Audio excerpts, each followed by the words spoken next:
বর্ষার সকাল, গ্রামের রাস্তায় কাদা। হঠাৎ এক অপরিচিত মানুষ গরুর গাড়ি থেকে নেমে বলে, আপনি কি লক্ষ্মীনাথ বাবু? হ্যাঁ, কিন্তু আপনি কে? আমি শহর থেকে এসেছি। আপনার গ্রামে একটা ভালো কাজ করতে চাই। একটা কলকারখানা গড়ে তুলব।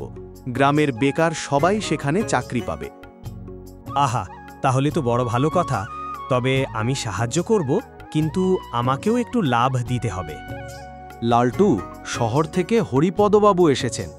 গ্রামের সবাইকে জানিয়ে দে, পুরনো বাড়িতে কচি পাঁঠার বিরিয়ানি ভোজ হবে। সবাই যেন জমির কাগজপত্র নিয়ে আসে। ওগুলো নাকি চাকরির কাজে লাগবে। আচ্ছা বাবু, আমি সব ঠিকমতো জানিয়ে দেব। হরিপদবাবু নাকি চাকরি দেবে। আবার সবাইকে খাওয়াবে? এমন লোক তো আশ্চর্য।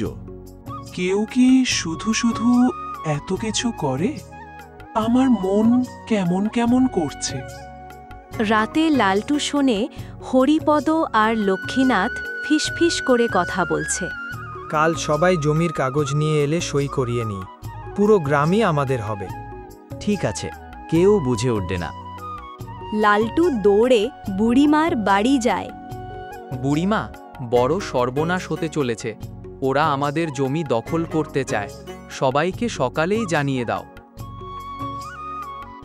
যার যার কাগজ এনেছো দাও, তারপর কচি পাঁঠার বিরিয়ানি খাওয়া যাবে।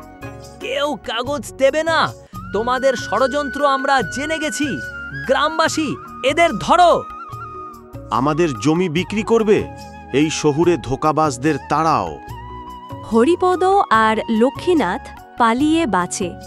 কচি পাঁঠার বিরিয়ানি খাওয়া হয়নি ঠিকই, কিন্তু গ্রামটা আজ বেঁচে গেল। শহরের মোহে নয়, সততাতেই গ্রামের জয়। এমন আরও গল্প পেতে চ্যানেলটি সাবস্ক্রাইব করুন।